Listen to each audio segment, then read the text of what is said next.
volver a saludarlo. Es un gusto darle su momento para que participe con nosotros del mensaje de esta mañana. No sin antes, pues, que usted también nos comparta algo de usted. En este caso, queremos saber cuántos hijos tiene, cuáles son sus nombres, algo de su nacimiento. Bueno, se escucha bien, ¿verdad? Sí, Sí, pastor, señor. perfectamente. Sí, Excelente, excelente. Buenos días a todos. Un cariño especial, maravilloso a ustedes allí. Cuando nosotros nos vinimos en el año 2006, no teníamos ni idea de todo lo que podría suceder con nosotros acá. Pero Dios nos permitió colportar, es una linda escuela, las publicaciones. Y luego en el año 2007 nosotros nos casamos con la que hoy es mi esposa. Teníamos una relación desde el año 2003. Nos conocimos en el 2002 en la Universidad de Medellín, allí en la UNAC. Allí fue donde Dios nos permitió que nos uniéramos. Yo venía desde la costa atlántica, ¿cierto? De la zona norte de Colombia. Mi esposa venía de los llanos orientales y nos conocimos en la universidad. Decidimos ennoviarnos o comprometernos allí y en el 2007 nos casamos. Luego llegaron nuestros hijitos. Nosotros tenemos 3 hijos, los 3 nacidos acá en Chile, así que tienen esta nacionalidad. La hija mayor tiene la doble nacionalidad, es la única que hemos hecho este proceso. Ella nació en Santiago, en la capital. Nosotros trabajamos 2 años en Santiago de Chile, en la capital del país. Y nos fuimos luego, como yo les contaba, el año del terremoto, creo que alguna experiencia les conté, en el año 2010, y nos fuimos a trabajar a la zona centro-sur, en Concepción. Concepción es, o el Gran Concepción, es la segunda zona más poblada de Chile. Tiene casi 2 millones de habitantes esa zona, y allí está la Asociación Centro Sur y ahí servimos casi 10 años a la iglesia. En ese lugar nacieron Melody, la hija mayor se llama Melanie, la segunda hija se llama Melody, ella nació en el Gran Concepción, y David Daniel nació cerca aquí de la universidad, en Chillán. Chillán es otra región donde también estuvimos en un distrito y allí nació nuestro pequeño y ahí cerramos fábrica, ahí nos quedamos con los 3. Hubo un episodio un poco complejo, un episodio triste de una pérdida que tuvimos, ¿no? Pero bueno, es un angelito que está allí. La iglesia, la Biblia, ¿cierto? No, y también Elena de Juárez nos llena de promesas de que cuando se pierde a un bebé que no logra llegar a nacer, simplemente es un regalito que Dios nos dará en el cielo. Eso fue en el intertanto allí, fue una experiencia bastante difícil, pero Dios nos ayudará y Dios nos permitió ser consolados en esta experiencia que fue muy, muy desagradable. Nuestra hija mayor ya cumplió 13 años y bueno, está entrando en la etapa de la adolescencia, así que estamos aprendiendo lo que significa este desafío y esta linda experiencia de la paternidad. Pero agradecidos con Dios, los hijitos de los 3, 2 han sido bautizados, tuve ese privilegio como papá, como pastor, así que el pequeño se está preparando, está estudiando la palabra como corresponde. Eso les puedo contar un poco ahí de nuestra experiencia. Ellos tienen 2 padres colombianos en una ciudad, en un país diferente, así que tienen una mezcolanza de acentos, de costumbres, así que increíble, pero el Señor ha sido muy bueno con nosotros y en su misericordia nos está permitiendo seguir adelante con esta linda experiencia. Amén. Muchas gracias, pastor. Y Dios siga bendiciendo a su familia. Amén, amén. Agradezco públicamente también a su esposa que junto con usted está haciéndonos el favor de prestarlo todas las madrugadas y gracias también sean dadas porque esto significa también un esfuerzo para ustedes, pero más que todo es un tiempo para honra y gloria del Señor y Él les pagará con lo que más le están pidiendo en su sagrado nombre. Bienvenido, pastor, este es su tiempo. Puede estar Gracias. relajado, tranquilo. Estamos aquí de 4 a 5, así que usted tiene... Excelente. Hoy tenía un despertador de otro horario, así que para que no me interrumpa. Estamos contentos. Le doy la bienvenida a Dulfay, que es nuestra invitada especial y que pueda ser adoptada aquí por esta linda familia. Así que Dulfay, que Dios te bendiga. Te saludo ahí desde por allá, Casanare. Que Dios te bendiga y que te sientas bien recibida en esta linda familia. Amén, gracias, pastor. Aquí Corazón. madrugando un poquito con toda. Épale. Al que madruga Dios le ayuda, dice el dicho por ahí. El Señor está contigo y justo hoy vamos a tocar un tema, voy a pedir a mi esposa que me ayude a compartir, que se titula Bienaventurada familia. La palabra bienaventurada es una palabra que ya está olvidada básicamente en nuestro castellano, en nuestro español no usamos esa palabra. Cuando yo saludo a Dulfay o saludo a la hermana Lucy, no le digo, hermana Lucy, espero que tengas un bienaventurado día. ¿Verdad que no? Nosotros no usamos esa palabra. Yo no menciono a la familia Borges y le digo, familia Borges, usted es una familia bienaventurada, ¿no? Simplemente decimos, qué linda familia que eres, ¿no? Es una palabra que hoy día no usamos casi. Pero la palabra bienaventurado viene del griego Macarios. Macarios. Hay algún nombre por ahí antiguo, algún tío, abuelo suyo que tal vez se llamó Macario, pero la palabra Macario significa afortunado, feliz, dichoso. Una persona que encuentra un secreto para un éxito. La palabra bienaventurada también puede significar que una persona está siendo recompensada o está logrando una fórmula correcta, eficaz o que está recibiendo una bendición especial. ¿Ok? Todo eso comprende la palabra bienaventurado.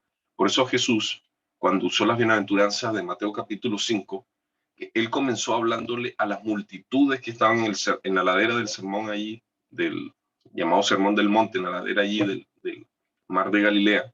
Jesús les estaba enseñando que eran los privilegios que podía recibir. Así que hay una cita, ¿verdad? En la siguiente diapositiva, en Proverbios 27, versículo 18, que dice, quien cuida la higuera, comerá su fruto.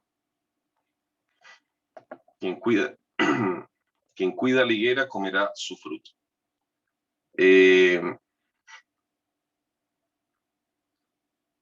Muy bien, ahí después vamos a compartir esa cita allí. Entiendo que es la hermana Mireima la que se la consulta en el chat. Vamos a compartir ahí la información. Quien cuide la higuera comerá su fruto. Este es un versículo que habla acerca del privilegio que tienen los que cuidan algo para recibir una recompensa y poder disfrutar de esa recompensa, ¿verdad? En la Biblia se habla de la higuera, se habla de las uvas y se habla de los higos, se habla de la vid, del fruto de la uva y se habla también de la oliva, el olivar o el aceite de oliva como símbolos de bendición, ¿correcto? Entonces, tener una higuera, recuerden que Jesús maldijo una higuera estéril, tener uvas o un viñedo, aquí Chile es un país de uvas, Chile es un país, bueno, tristemente lo transforman en vino, pero es un país que produce mucha uva y también el aceite de oliva. Aquí en Chile es muy barato comprar aceite de oliva, es fácil comprar 5 litros y está al alcance de las personas porque es muy económico. Entonces, y de paso, es un aceite muy bueno. Y el único que no se quema sobre 300 grados, hasta 300 grados de temperatura, es decir, un aceite que es muy saludable. Entonces, estos símbolos representan bendición y Dios quiere que nosotros podamos disfrutar de ese fruto. Siguiente diapositiva, ¿verdad? Yo puse una foto de una rica uva. La típica uva chilena es una uva muy, muy apetecida. En la siguiente diapositiva hay una cita de Eclesiastés capítulo 7, versículo 12, en la Nueva Versión Internacional. Y noten lo que dice esa cita. Puedes ponerte a la sombra de la sabiduría o a la sombra del dinero, pero la sabiduría tiene la ventaja de dar vida a quien la posee. Es decir, uno puede elegir en qué árbol arrimarse, ¿no? Ahí yo puse una foto de fondo de los árboles, uno de los árboles más altos del mundo, la secuoya, las que están allá en Estados Unidos. Estos árboles son tan grandes que hasta un vehículo puede pasar por, digamos, si se les perforara, podría pasar por debajo, por el medio de ellos.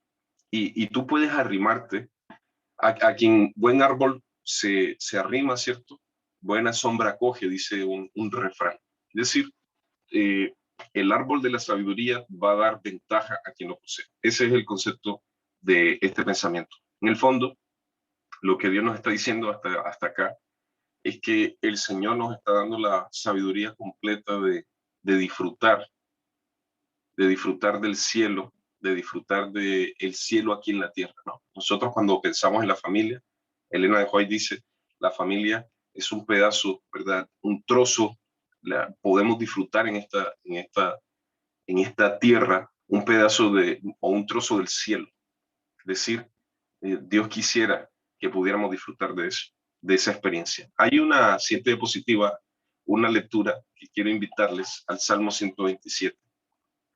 Lo mencionamos en uno de estos días y quiero volver a destacar este capítulo, que es muy importante porque es el capítulo que usamos los pastores para dedicar a hijos también, ¿no? Cuando hacemos una presentación de niños en la iglesia, usamos el Salmo 127, lo usan nuestros hermanos ancianos, también el Salmo 128. Estos dos salmos, el 127 y el 128, eran llamados salmos de cántico gradual. Y los salmos de cántico gradual eran salmos que se cantaban mientras los peregrinos subían a la Jerusalén en las fiestas. Y este Salmo 127 se llamaba cántico gradual porque a medida que ellos iban subiendo las gradas, ¿verdad? Unas estructuras de concreto, ¿no? El templo estaba en un altillo y ellos tenían que ir subiendo unas gradas, ¿cierto? Unas escaleritas de concreto. La gente iba cantando estos salmos. Y el Salmo 127 habla acerca de la prosperidad que Dios le quiere entregar a los hogares en el primer sentido, a los judíos. Dios les quería entregar la prosperidad a ellos de lo que significa la verdadera prosperidad. Entonces, dice, si Jehová no edificare la casa, noten que ellos iban para la casa de Dios. Y aquí el texto dice, si Dios no está edificando la casa, en vano trabajan los que la edifican. David, Salomón, intentaron edificar lo mejor para Dios. Y ahora Dios, que recibía en su casa a los peregrinos, Él les estaba dando una advertencia. Si ustedes no dejan que yo edifique su casa, así como ustedes edificaron mi casa, entonces ahora si yo no soy el constructor, ustedes fueron los constructores de mi casa, ¿verdad? Salomón dijo, ¿acaso puede Dios habitar con los hombres? Si los cielos y los cielos de los cielos no pueden contenerlo, ¿cuánto más esta casa? Cuando Salomón dedicó el templo, él decía, es imposible que Dios pueda vivir con el ser humano, pero Jesús, el Emanuel, el Dios con nosotros, estuvo en medio de la humanidad y volverá a estar en medio de la humanidad, porque Jesús conservará su humanidad, una humanidad perfecta, santa, 100% hombre y 100% Dios. Pero ahora la Biblia dice que Dios quiere construir nuestras casas, que Dios quiere que esa arquitectura del verdadero hogar, de un hogar bienaventurado, sea con Él. Y ese es el tema de esta jornada, ¿verdad? Tener la probabilidad del éxito de una bienaventurada familia, de comer de buenos frutos y ser beneficiados con esto. Y luego dice,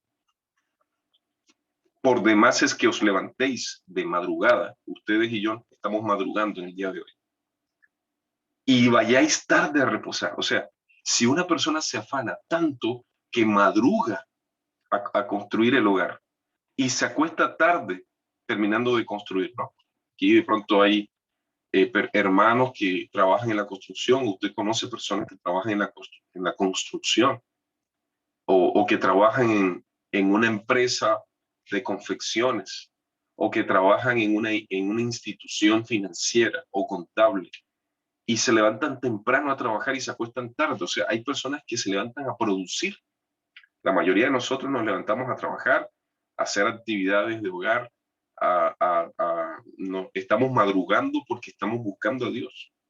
Nos interesa que Dios nos bendiga, que Dios nos ayude. Y aquí dice que por demás es, o sea, no es suficiente, es lo que está diciendo, de que una persona simplemente madrugue a buscar a Dios o se acueste tarde reposando, que coma pan de dolores. O sea, que haga hasta penitencias y se angustie tanto que hasta el alimento sea una especie de penitencia. Es decir, alguien haga un tipo de ayuno o reduzca, es decir, alguien haga un sacrificio. Porque dice, a su amado dará Dios el sueño. Es decir, el verdadero privilegio que tienen estas personas no es tanto por lo que ellos puedan hacer por sus propios esfuerzos, madrugando, acostándose tarde, sino que esas intenciones tengan intenciones espirituales. ¿Me hago entender? Ese es el foco de lo que dice el Salmo 127. El objetivo es que el verdadero afán esté en que yo estoy madrugando a buscar la dirección correcta, estoy interesado en la forma como Dios pueda guiar y pueda bendecir el esfuerzo mío. Por eso dice el versículo 3, herencia de Jehová son los hijos, cosa de estima el fruto del vientre. Versículo 4, como saetas o flechas, ¿no? En manos del valiente, así son los hijos habidos o tenidos, ¿no? En la juventud.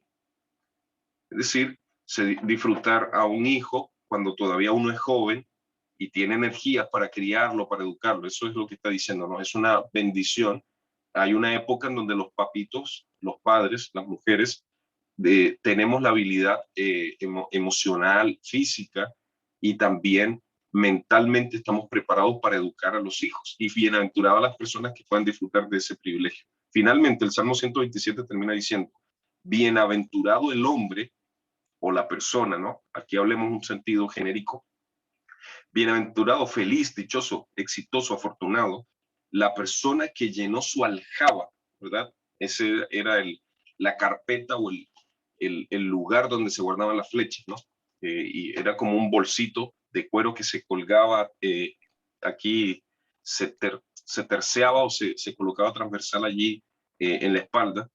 Bienaventuradas las personas que tienen flechas llenas en su bolso, ¿verdad? En el saco de donde se guardan las flechas, porque no será avergonzado cuando hablare con los enemigos en la puerta. Es decir, Dios está describiendo que las familias son afortunadas, son felices cuando encuentran un concepto de afán correcto, ¿no? Jesús dice que no nos debemos afanar por el día de mañana y que basta cada día su propio afán. Es decir, él reconoce que existe un afán y que hay cosas en las que debemos afanarnos.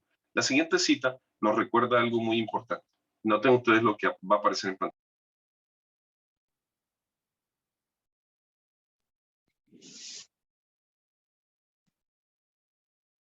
Muy bien, dice afán y éxito sin Dios para alcanzar lo material y no los beneficios espirituales. Ese es un problema, es un tremendo desafío. La gente coloca su éxito, su afán, sus energías en a veces cosas que no son exactamente las más importantes. Estas cosas generan distracciones y tristemente tiene sus propias recompensas. En la siguiente diapositiva hay otra parte de una cita que menciona que rechazar los verdaderos privilegios rechazar un llamado de Dios a priorizar correctamente las cosas eternas o los privilegios de una correcta educación cristiana puede significar la división.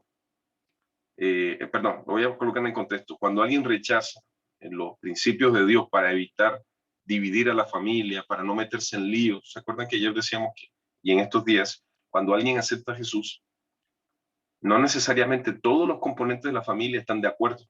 Yo les conté la experiencia de mi hermano mayor. Entonces, esta cita supone, ¿no?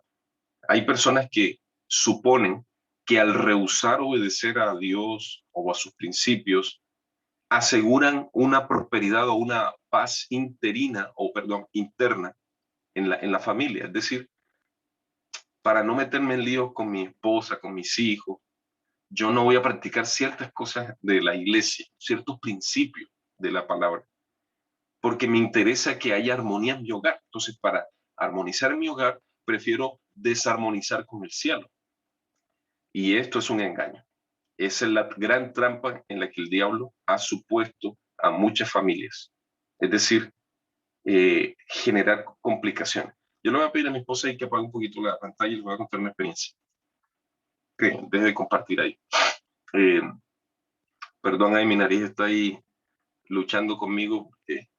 No amaneció tan frío, pero amaneció un poco congestionado. Yo hice mi práctica ministerial, pastoral, en la ciudad de Cali. Ese lindo Cali que hoy día salen las noticias en Colombia porque fue el centro de las protestas en Colombia. Un día, cuando estaba practicando allí en el sur de Cali, yo fui habíamos quedado con una hermana de la iglesia en ir a su casa. Yo le iba a dar el estudio bíblico a su hijita, ¿no? Y ella tenía un marido que no le acompañaba en la iglesia. No era una persona que asistía a la iglesia. En el fondo no era muy interesado ni tampoco era alguien que estaba allí cercano a ella. Y yo llegué a la casa de la hermana, estaba afuera y ella me vio. Y cuando ella me vio, yo le hice así, ¿cierto? Ahí la saludé a lo lejos. No le grité, hola hermana, no, nada. Yo simplemente, porque siempre he sido un poco más así como medio tímido en este tema, fui prudente, me di cuenta que ella me vio, yo le saludé así como esperando que ella me saliera, me diera la bienvenida, y ella lo que hizo fue que me ignoró completamente. Y yo me quedé ahí afuera, yo dije, tal vez no me vio, y le volví así como le empasté aquí en la comisura de los labios, de oreja a oreja, la sonrisa, esperando que me saludara. Yo estaba afuera, hacía calor, y ella me pegó la desconocida. Eso dicen acá en Chile, te pegó la desconocida. O sea, ni siquiera me ignoró completamente, y ella me veía. Y la razón era que tenía visita, estaba el marido, y simplemente había gente en su casa. Y yo entendí esa parte.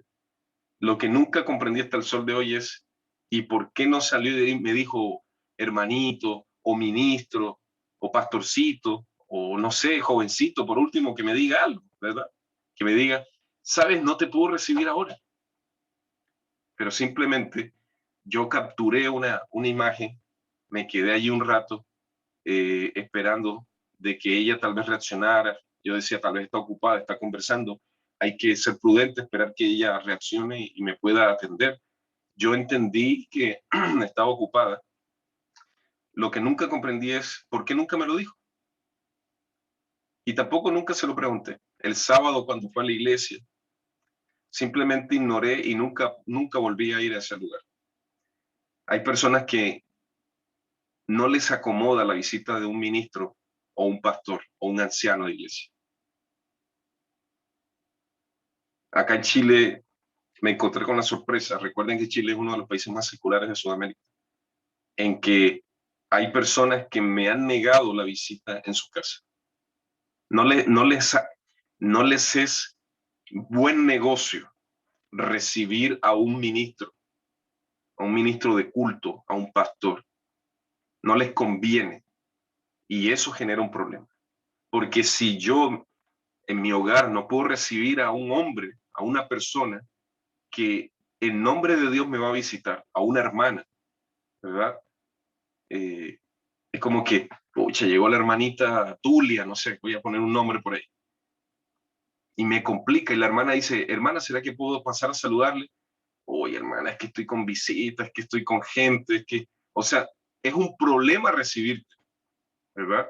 Ahora, a veces hay personas que se dejan caer en un horario no correcto. Ese es otro tema. Yo no estoy hablando del chismoso, del complicado. No, no, no. Ahí a veces hay factores. Yo no estoy diciendo que todos los factores son especiales.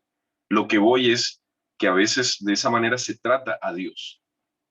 Hace mucho tiempo escuché una frase que decía, si Jehová viniera a visitarte 2 o 3 días en su casa. Eso yo lo tenía pegado ahí. Era un adolescente en mi habitación. Ahí tenía pegado, ¿no? Si Jesús viniera a visitarte 2 o 3 veces, ¿qué harías? Entonces comenzaba a escribir. Le dirías a tus amigos que no te fueran a visitar esos días porque tienes visita.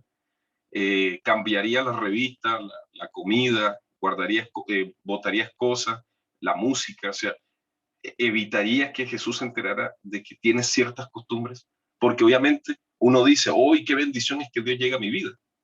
Pero en realidad es una bendición o es una complicación, porque nos sentimos descubiertos, desnudos, como que se nos abre aquí la intimidad y ese es un problema, pero más que un problema es un desafío. Ahora, volvamos nuevamente a la presentación y noten ustedes la cita de Ellen White, Palabras de Vida del Gran Maestro, página 178. En esta presentación, ella dice, aquellos que siembran egoísmo serán egoísmo. ¿Qué te parece, hermano, hermana? Si tú siembras, obviamente, si siembras mango, ¿cierto? Qué rico los mangos. Yo le digo a todos los chilenos que el mango es la fruta más rica del mundo. Acá los mangos que llegan vienen de Perú, vienen verdes, vienen con poco sabor. No hay mango en Chile, no se siembra el mango. Ni siquiera el banano, ¿cierto? El guineo maduro. Acá le dicen plátano. Y si tú siembras un palo de mango, una pepa, una semilla, un árbol, pues obviamente vas a recibir mango, ¿cierto? No puedes pensar que vas a recibir manzanas. Acá en Chile hay una frase que dice, Chile es un país de muchas frases, ¿no? No puedes, la frase es, no confundas peras con manzanas. Esa es la frase. Y es una frase que dice, o sea, tú no puedes suponer esto cuando en realidad estás haciendo esto, ¿ok? Eso es lo que significa la frase. ¿Cómo puedes suponer recibir esto cuando en realidad estás haciendo esto? Entonces, no confundas peras con manzanas, ¿no? Esa es la frase. Si tú rechazas lo que viene del cielo y estás dedicando tiempo a esto, secular, tus prioridades son otras, eso es lo que estás sembrando, pues obviamente es lo que vamos a recibir. Ahora, la frase dice, no solamente perderán el cielo, sino que dejarán de disfrutar verdaderamente de aquello por lo cual sacrificaron el cielo.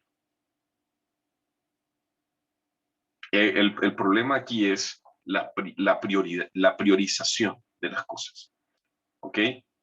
Sigamos adelante. No es que una persona no pueda ser beneficiada, es que la persona no está priorizando el cielo. Por eso, si volvemos al versículo 5 del Salmo 127, la cita dice que no será avergonzado el padre y la madre ante los enemigos al tener llena la aljaba de ellos. Esos hijos representan algunas cosas, esas flechas representan algunas cosas y en la siguiente diapositiva dice lo siguiente, vamos adelante, dice, los hijos no se avergonzaban de defender la causa de sus padres, porque los papitos estaban enseñando a sus miembros de la familia a defender una verdad. Entonces, si nosotros tratamos de enseñar valores en familia, principios cristianos, y el evangelio está puesto en la mesa, y no me avergüenzo del evangelio, como dice Romanos 1, porque es poder de Dios, pues obviamente una familia que está cuidada, por muy numerosa que sea, ¿no? Yo ahí coloqué, una familia numerosa tiene sus cuidados, pero también tiene sus recompensas. Para un judío, tener muchos hijos era una bendición. Hoy día hay control de natalidad, hay criterios financieros para tener muchos hijos. La sociedad tiene promedio, acá en Chile el promedio es 1.5 hijos por familia, es decir, la gente no quiere tener hijos porque lo ven como un problema, lo ven como una dificultad. Ese es otro tema, no es el punto de esta reflexión de esta mañana. Lo que sí quiero mencionar es que cuando una familia tiene sus miembros que están claros para defender la verdad, es porque se trató de enseñar que esa es la prioridad.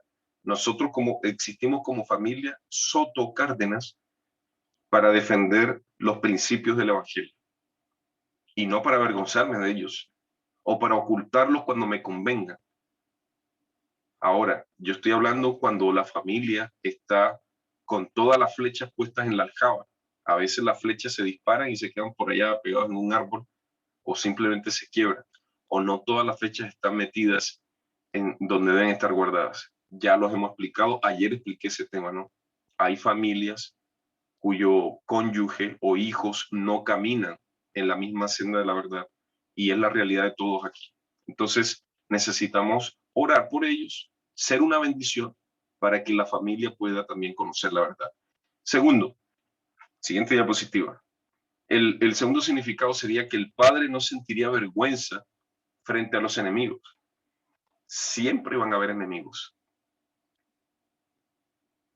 El Salmo 127 nos recuerda que vivimos en esta tierra y que debemos tener los pies puestos en ella. Y mientras estamos de este lado de la eternidad, tenemos que reconocer que siempre van a haber dificultades. Los enemigos llegan gratuitos. Antes de ayer se nos metieron en el colegio adventista de Molina, el colegio más grande que tiene el campo, 700 alumnos, y se metieron, ¿verdad? Rompieron la reja, ladrones hay en todas partes, por si acaso, y lamentablemente nos robaron televisores y unas cosas, que gracias a Dios tenían un seguro, pero los enemigos llegan, los ladrones entran, nadie los invita, nadie los anhela, pero están ahí. Y obviamente nosotros tenemos que reconocer que en este conflicto tenemos enemigos. Avancemos. Ahora, yo les invito, o más bien, solo por una referencia, ¿verdad? Por respecto al tiempo, bueno, todavía tenemos unos minutos, pero les contaba yo que el Salmo 128 tiene un concepto bastante parecido. Les voy a invitar a que lean conmigo, ¿les parece? Hoy vamos a leer estos dos salmos. Le voy a pedir el favor a un hermano o una hermana que allí pueda abrir su micrófono y ayudarme a leer el Salmo 128. ¿Les parece? Es el Salmo, son solo 6 versículos. ¿Qué dice este versículo sobre la familia bienaventurada? Alguien que me ayude a leer, por favor. Dice la palabra del Señor, las bienaventuranzas del que teme a Jehová. Salmo 128. Bienaventurado todo aquel que teme a Jehová, que anda en sus caminos.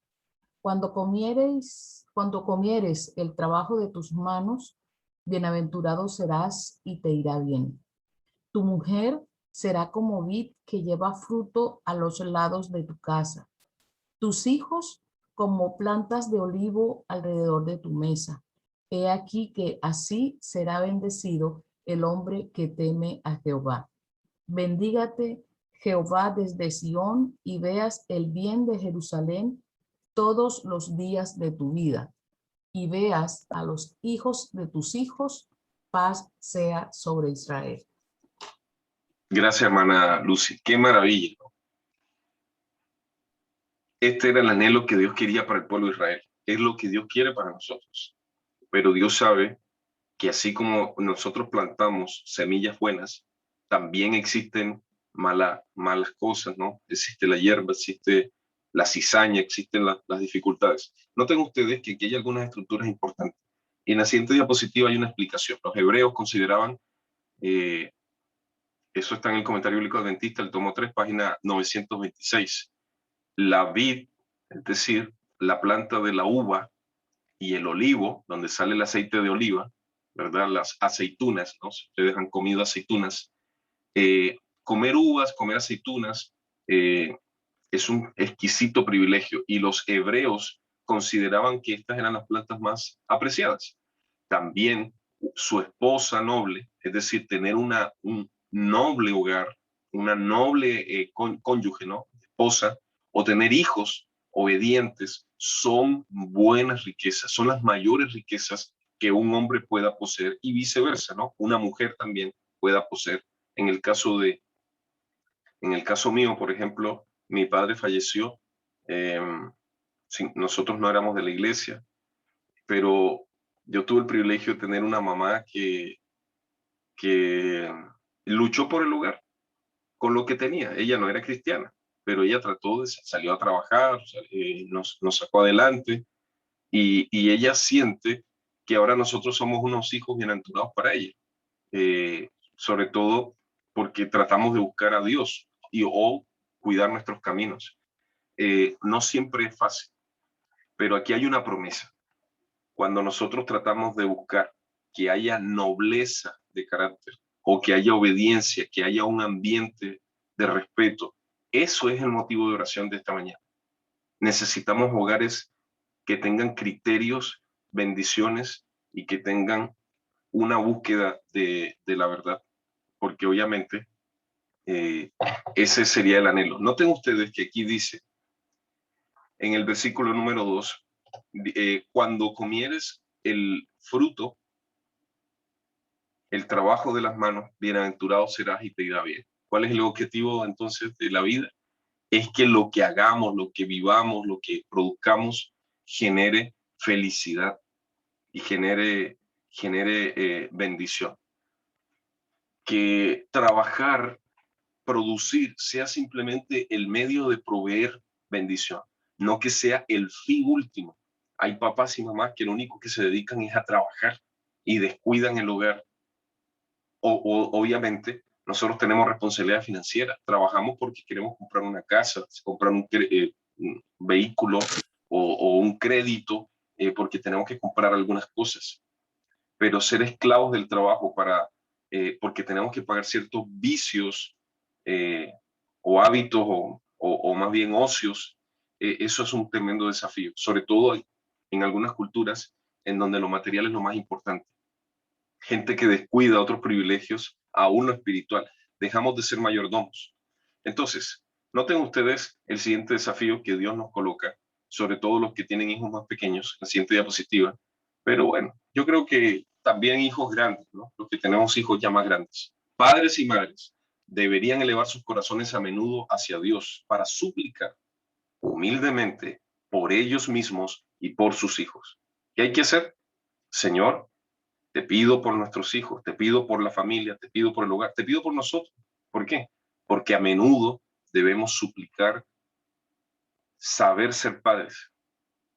No hay una vacuna para mejorar nuestra paternidad, a no ser que sea pedir humildemente, aprender a ser buenos integrantes de una familia. Le hablo a los solteros, le hablo a los solos, a los que no tienen hijos, a una persona viuda. Todos tienen el mismo principio, el principio de suplicar humildemente que pueda ser usted un buen elemento en su familia. Si usted vive con su suegra, si vive con su mamá, vive con su esposo o su esposa y con algún otro familiar, un tío, también el mismo principio.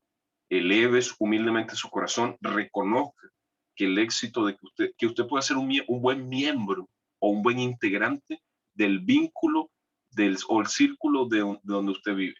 Y si tú vives solo, tienes parientes que en otros lugares también pueden ser influenciados con esta buena oración. Padre, como sacerdote, sería el ideal poner sobre el altar el sacrificio de la mañana y de la noche, mientras la esposa y los niños se unen en la oración. Esto era el plan que Dios tenía con su pueblo. Era el deseo, ¿no?, que Dios tenía. Así que bueno, vamos rápidamente a la última parte de esta presentación. Yo voy a ir avanzando con algunos detalles rapiditos. Estos son consejos.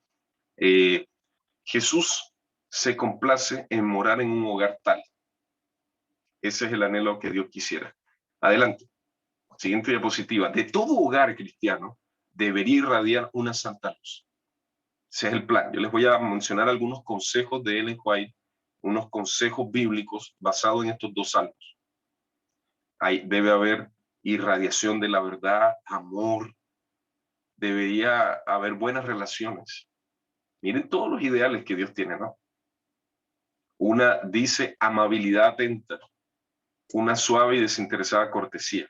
Wow, esos son varas altas, ¿no? Que Dios nos está colocando. Estos son los deberías, los ideales que Dios espera para nuestra familia. Buena atención, buena comunicación. La siguiente diapositiva, hay una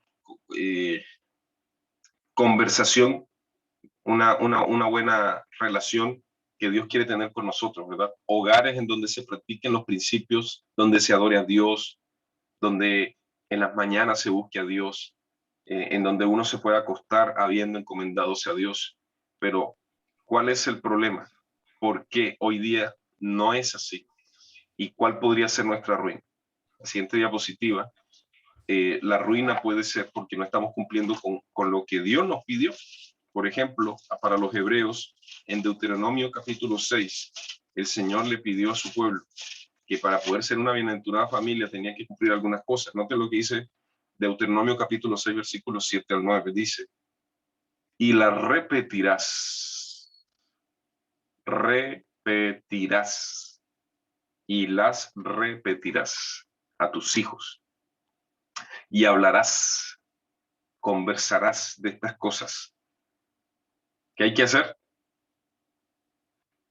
Repetir. ¿Qué vas a repetir? ¿Y de qué vas a hablar? Bueno, versículo 1 dice, de los mandamientos que Jehová te enseñó que tú enseñaras. ¿Cuál es el fracaso o la ruina? Es no cumplir con lo que Dios nos está pidiendo. En la siguiente diapositiva hay una imagen allí de Jesús enseñándole desde los pequeños, ¿no? La palabra. La repetirás, enseñarás, hablarás de ello cuando estés en tu casa. El versículo número 7 dice, y andando por el camino y al acostarte. Ese camino puede significar cuando vas a trabajar, cuando vas a ir al supermercado. Nosotros tendríamos que tener principios cuando vamos a hacer otras cosas. No es literal de que vas en el camino y vas hablando con la Biblia abierta, no. La Biblia tiene que estar aquí en la mente y en el corazón, la palabra, ¿no? Los principios. Entonces, cuando tú te desplazas, cuando tú vas a trabajar, y por eso la pregunta que Dios le hace al pueblo es, cuando tus hijos le preguntaran en el futuro, ¿qué significan estos testimonios? Oye, mamá, ¿por qué dice la Biblia que hay que guardar la ley, que hay que obedecer? ¿Por qué tenemos que guardar los mandamientos? Entonces los padres tenían que repetir la historia de cuán bondadosamente el Señor los había librado y ellos tenían que aprender a obedecer.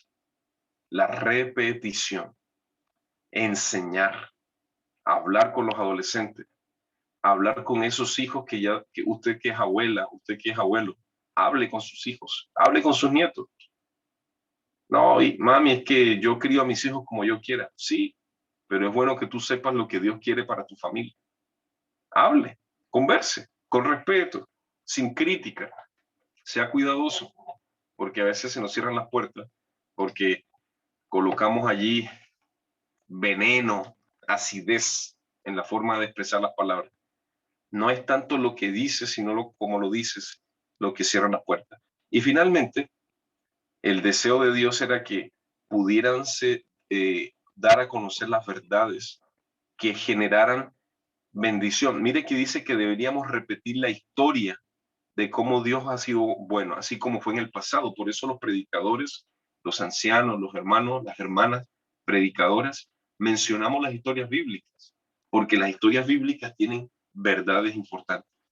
La última diapositiva de esta mañana. Con esto cerramos. Está en Patriarcas y Profetas, página 501. Y ahí dice, en la última parte del mismo versículo, que debían declararle. En el mismo Deuteronomio capítulo 6, versículos 20 al 25. Cuando los hijos preguntaran, ¿por qué debemos guardar los mandamientos? ¿Por qué, mami, por qué tú me pides que yo haga lo que la abuela hace, ¿no? La fe de la abuela, ¿no? ¿Han escuchado ustedes esa frase? No, es que mi abuela era adventista, ella era religiosa, ¿verdad? Y los padres piensan que eso es un cuento de tradición. ¿Por qué eres adventista? No, es que mis papás eran adventistas. Y entonces ellos tienen una tradición de cristiandad. Ahorita voy a mencionar eso. Pero aquí dice, mandónos Jehová que ejecutásemos todos estos estatutos y que temamos a Jehová nuestro Dios, porque nos vaya bien todos los días y para que nos dé vida como hoy. Noten ustedes que para los judíos obedecer era la esencia de vivir, de que Dios los cuidaría, de que les iba a ir bien, de que su familia iba a ser bien. Entonces, es un hogar donde la ley de Dios estaría servida en la mesa. Dios obraría y Dios les daría esta bendición. Cierra ahí, Reina, la diapositiva y permítame unos 5 minutos finales generar una conversación con ustedes. ¿Por qué hacemos esto? ¿Por qué Dios se interesa de que la religión esté en el hogar? Porque Dios sabe que el único éxito está en recordar. Y el problema es que no estamos acordando. Y Dios quiere que nadie se olvide que el éxito está en recordar, reconocer, hablar de estos temas. Y ese es el problema. Nosotros estamos sentados en la mesa y estamos hablando de estos temas. Estamos permitiendo que estas conversaciones se den en el hogar. Que la religión sea simplemente, deje de ser simplemente un tema más ceremonial y se constituya en algo mucho más pragmático. Ese es la aplicación final de esta mañana. Las familias que son bienaventuradas son familias que conversan de todos los temas. Se habla de la Copa América, se habla de la pandemia, se habla de la vacuna, si la vacuna china, si la alemana, la americana es la mejor. Conversamos de problemas sociales, pero todo lo relacionamos con lo espiritual. Y quiero decirles una última cosita también esta mañana. Siempre hay más temas para hablar, pero bueno, mañana seguimos desarrollando otras temáticas. Siempre hay mucha tela por cortar. Pero sabes que la mentalidad de los hebreos era que todo debía ser espiritual. Dios le enseñó a los hebreos que no se podían separar lo espiritual de lo social, secular, mundano, de lo carnal. Nosotros, por la mentalidad griega que heredamos de Oriente hacia este occidental parte del mundo, nosotros heredamos la idea de que podemos separar las cosas, pero no era así para los hebreos. Si, por ejemplo, leer la Biblia es espiritual, ¿verdad que sí? Orar es espiritual, ir a la iglesia es espiritual, cantar es espiritual, cantar un himno, pero ir de compras, eso no es espiritual, eso es mío, es secular, ¿no? Elegir una novia, del color de la casa, el crédito en el banco, ir a trabajar, eso es mío, eso no es espiritual. Entonces, yo soy espiritual porque madrugo a la manada, aquí al grupo, ¿no? A la manada pequeña.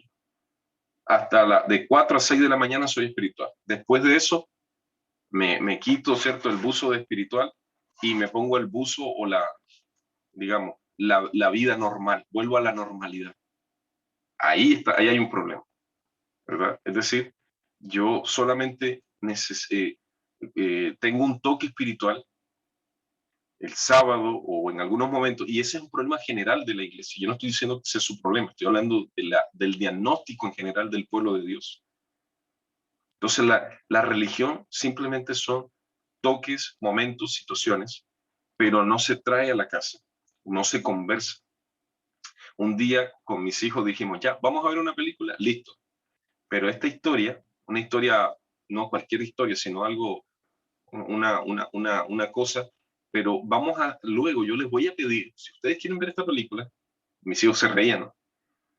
Les voy a pedir que nos sentemos luego y me escriban qué aprendieron de esta historia.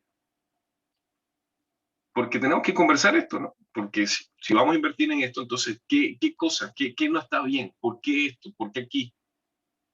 Obviamente uno no puede hacer eso siempre con todas las personas. Ni tampoco podemos someter a que todo el mundo haga eso.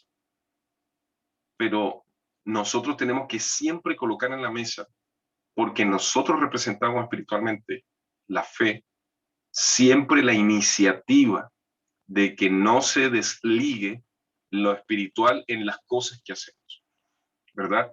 Entonces, hoy a mí me han dicho, pastor, usted está un poquito más cerca del cielo que yo, entonces ore por mí por esto. Yo le digo, no, no se trata de eso.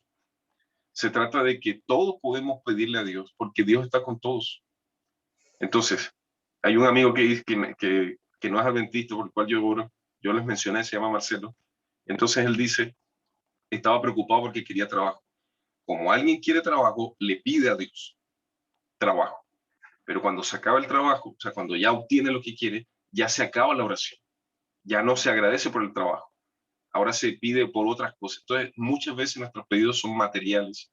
Y no hay problema, porque Dios le gusta que toda nuestra vida, que todas nuestras necesidades y que todo lo que gira en torno a nuestra realidad familiar, financiera, social, emocional, todo sea guiado por Él. Solamente que nosotros no podemos olvidar las familias que son bienaventuradas o las personas que son bienaventuradas para sus familias son personas que reconocen que lo primero es lo primero, ¿no? Lo espiritual. Personas que hablan de temas espirituales, personas que reconocen necesidades espirituales y que viven en un mundo social. Jesús dijo, son del mundo o en el mundo están, pero no siempre piensan en lo material en el mundo. Siempre colocan en la mesa, están almorzando, en el tapete, ¿cierto? Es decir, en el contexto, siempre se considera lo espiritual. Sé tú una fuente de necesidad, de provisión de la necesidad espiritual. Si la otra persona no lo está haciendo, sélo tú, hazlo tú, porque Dios nos está llamando a que tengamos flechas en la aljaba de la verdad espiritual. El problema es cuando la fecha, como los Legos, ¿no? Estas fichitas de Lego, mi hijo tiene, le abre un cajón, hay fichas de Lego. Debajo de la alfombra hay fichas también. En el sofá, hoy me molestó aquí, ¿por qué? Mi hijo, ¿por qué deja las fichas regadas en todas partes? No, papi, que me puse a jugar aquí, hizo un dinosaurio, hizo un avión, un carrito, y donde va deja las fichas. Pero en la vida espiritual todo debe estar ahí, no puede estar regado, sino que debemos pedirle a Dios de que siempre el día inicie y termina con el mismo espíritu. El espíritu de pedir, Señor, te pido la bendición. Recuerden lo que hizo Job, y eso lo estudiamos en el primer texto, Job 1:5. Job pedía siempre la santificación de su casa, porque quizá habrán pecado mis hijos en su corazón. Entonces, tú estás cubriendo siempre tu hogar con la verdadera fe, con la religión. Y nosotros fuimos llamados a custodiar la fe de nuestros amados que están con nosotros, aunque ellos no quieran aceptar, pero son parte de nosotros. Que Dios les bendiga, querida familia, en esta mañana. Es mi deseo y oración que pueda el Señor concedernos el privilegio de disfrutar de estos estudios que hemos estado haciendo y todavía los que tengo por delante. Yo estoy organizando un par de temas más que tienen que ver con cómo afrontar ciertas otras situaciones y espero Dios mediante que mañana, hasta hoy voy a estar aquí en la universidad, Dios mediante tengo que viajar casi 3 horas en auto, en carro, manejando para llegar donde está mi esposa y mañana vamos a estar ahí desde la ciudad de Talca, vamos a estar predicando, compartiendo, ¿verdad? Más que predicar, esto siento como un aprendizaje, una enseñanza. Espero de todo corazón que Dios les conceda ahí. Les mando un abrazo virtual y les deseo un bonito día para todos estos corazones que están escuchando el mensaje de Dios en esta mañana. Muchas gracias, Pastor David. Dios también le bendiga a usted. Gracias porque en este caso hemos sentido que ha sido un canal a través del cual el Señor nos ha hecho llamados directos al corazón, especialmente con respecto a nuestros hogares. Muchas gracias por el tema de hoy. Hoy siento que de manera muy particular debemos sacar el tiempo para dedicar unos momentos de oración por nuestros hijos, quienes son a la vez los que más se enfrentan a veces a esta combustionada vida que nosotros estamos llevando actualmente. Muchas gracias, pastor. Bendiciones a usted, a su esposa, a sus hijitos. Y en el favor divino nos veremos nuevamente mañana para poder compartir un nuevo tema. Antes de que usted nos tenga la oración, vamos a escuchar lo que ha sido nuestro coro tema y luego, pastor, usted nos despide con una oración.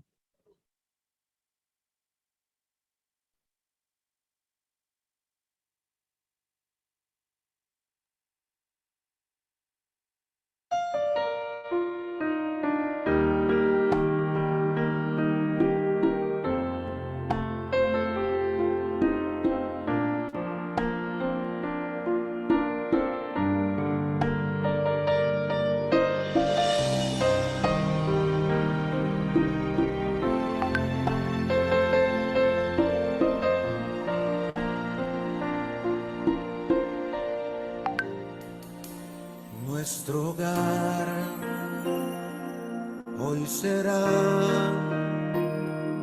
un refugio donde el sol brillará. Con ternura y comprensión, alegría, fe y amor, la presencia de Dios reinará. Mi casa y yo serviremos a Jehová. Ya decidimos darle todo a nuestro Dios. Nuestra esperanza es Jehová, Dios de Jacob. Mi casa y yo serviremos a Jehová. Mi casa y yo serviremos a Jehová. Ya decidimos darle todo a nuestro Dios. Nuestra esperanza es Jehová, Dios de Jacob. Mi casa y yo serviremos a Jehová.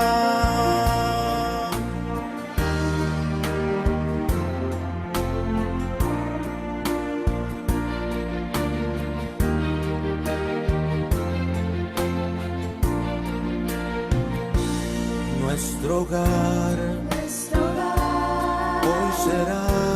hoy será un lugar donde se pueda descansar. No habrá superioridad, unido siempre estará. Nuestro hogar será un célico lugar. Mi casa y yo serviremos a Jehová.